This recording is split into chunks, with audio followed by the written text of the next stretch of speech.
Hi everyone, this is Simple Dad here. In this video, I'll show you how to mute calls with gesture. So on your Samsung S25 Ultra, you can silence incoming calls by simply flipping your phone or placing your hand over the screen.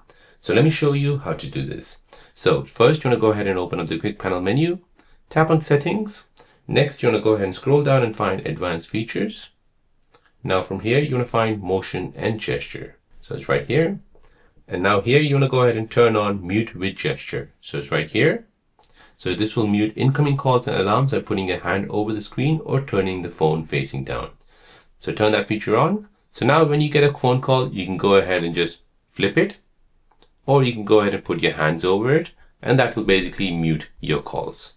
So you can basically seamlessly mute your phone calls in a meeting or public places without even touching any button on your Samsung S25 Ultra.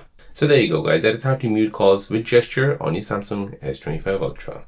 If you're new on the channel and you want to find out more about your iPhone, your Android phone, or any other social media apps, then don't forget to subscribe to this channel to become a part of the Simple Dad community. Hit the like button if you find this video useful.